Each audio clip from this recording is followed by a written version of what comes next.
looks like digital art is gonna be something easy. I'll just get the iPad and then I'll flick my stylus like a wand and beautiful artwork will appear. Well, when I started drawing things, that's kind of not how it worked out. I was super frustrated because I felt like everything I was doing was so ugly. I could not even draw a line that was pretty. Hey guys, my name is Amadea and I am a digital artist. I use Procreate and the iPad. This is my stylus. So cute! I love this thing so much. Here is my iPad and this is how I draw every day. I have a little iPad case for it that has a slot for my pen. And then I have this easel thingy that is really helpful for setting my iPad up like this. The easel and the iPad case I use and also the iPad and the stylus are linked in my bio. They are available on Amazon, but you can get them other places too. But if you click on the link, I get a little commission after if you shop on Amazon. So that's really exciting. Anyways, today I really am just here to tell you guys my experience and how I felt when I started out as a beginner with Procreate. And so you hearing my experience might help you to just be encouraged and know that you're on the right path and that you're gonna get there soon. So basically, I started digital art 3 years ago, and I can remember so vividly that I was just looking at these big artists on Instagram who were erasing their screen, revealing beautiful shaded artwork, or they were just, making it seem like the line art kind of appeared out of the sketch. And I thought, oh my God, I've always loved art and it looks like digital art is gonna be something easy that I can just, I'll just get the iPad and then I'll flick my stylus like a wand and beautiful artwork will appear. Well, needless to say, when I started drawing things, that's kind of not how it worked out. I was super frustrated because I felt like everything I was doing was so ugly. I could not even draw a line that was pretty. And I had no idea how to shade things. And so fear of how it might be actually came true. Like, it's not easy at all, but I was willing to work and get started and just go for it. So what happened after that is I was just in the rabbit hole of YouTube trying to find tutorials and things that would help me improve nonstop.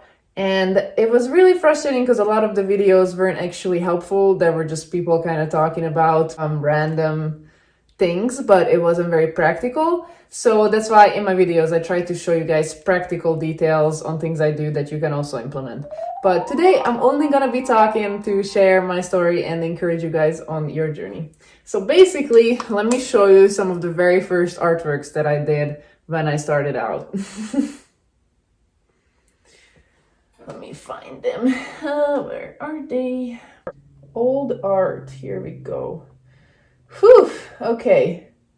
So, very first piece, I had this idea that I really wanted to draw a fairy that was kind of like putting their hand out with a flower or some kind of magic appearing in there with the flowing hair in the wind.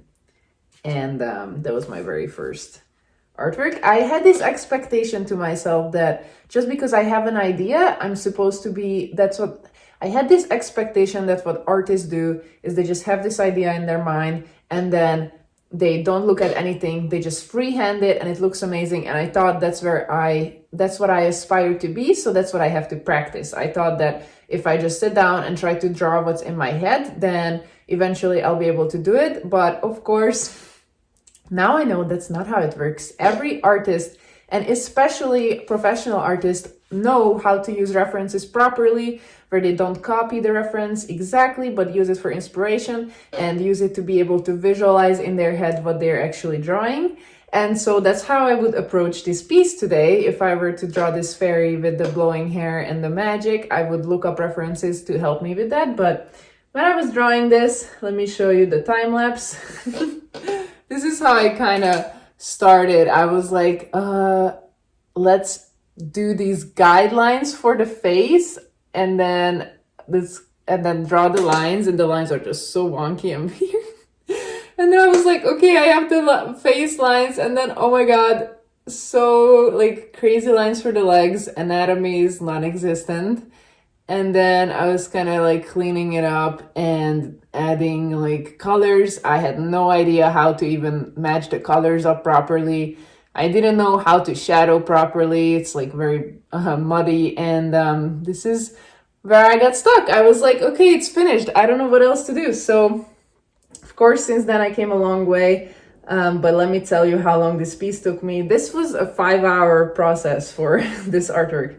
And I'm not trying to, if you're at this phase right now, I'm trying to encourage you. Keep going. This is normal. This is how everyone feels when they start.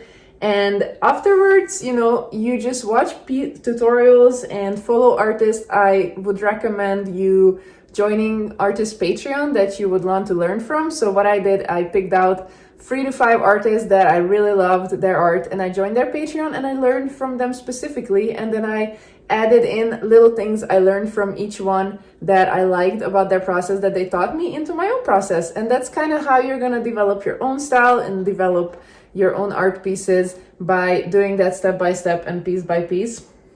And let me show you guys one more example of a little earlier artwork. So I was watching Black Clover with my husband and Mulan, so I have a couple pieces for that, but okay, let me just show you this one. So there was this artist, Dylan Bonner. You guys might know him. He's amazing. He does official merch artwork for Disney, and he drew this mermaid sitting on a rock, and I thought, okay, I'm just gonna try to copy this artwork without tracing and do my impression of, like, just try to replicate it basically to learn. And I'm pretty sure I spent like 20 hours doing this piece, and look at the coloring. Like, there are just these white areas in between the colors and the lines. It's I was super frustrated trying to figure out how the layers work. I had literally like no idea how to even draw like leaves, so I was just using a leaf brush, and the tail looks very flat.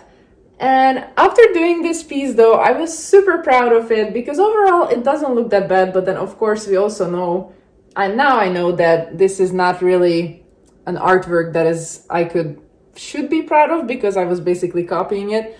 So you can see kind of the line art here. Oh my god, that looks so scary. She looks so scary. I was trying to make the line art similar, draw it similarly how the original looked like, and then I was figuring out how to color, and I had no idea. I got so frustrated because I didn't know how to fill in. Oh, there is the artwork, so that is the original.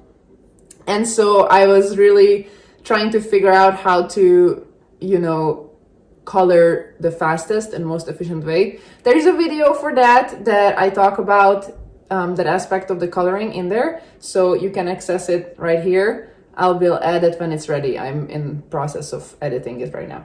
But I also have a tutorial on my Patreon, which is a step-by-step PDF that explains to you how is the fastest way to color. If you want to do that, you can access it there.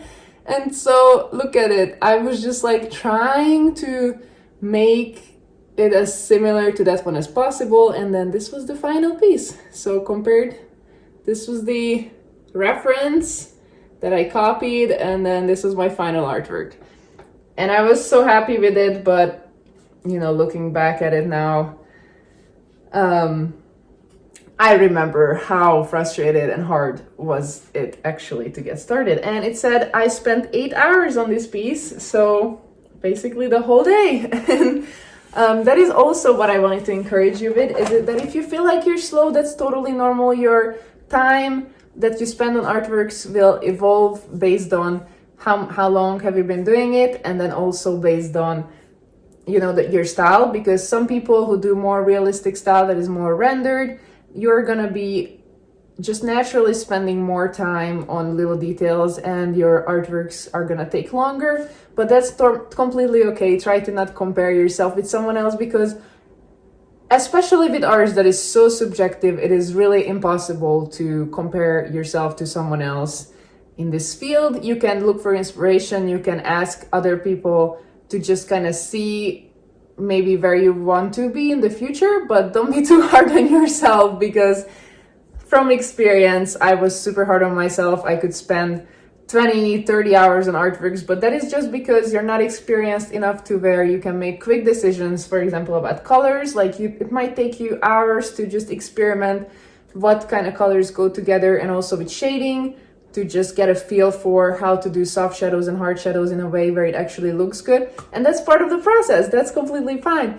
And so I wanted to show you guys where I started from, and this I hope was encouraging to you just to understand that really how digital art works and how long it actually takes to get from A to B. But if this is your true passion and you can just imagine and feel yourself in the future be this person that does this artwork that people love and that you're proud of, then it means that it is in your future and it is just a matter of time until you arrive there. So just keep going, and I'm so proud of you and I'm so happy that you're here. If you enjoyed watching this and learning about my journey, then subscribe, because I share more tips and more stories every week. I have new videos on Wednesdays and then occasionally Saturdays. I hope that you are enjoying your day. Wow, hair time. I will see you in the next video. Oh, Ariel is asking you to please subscribe because I am just too awkward to say that because it's so cliche. So subscribe please, yay! That was very weird and awkward. Anyways, bye.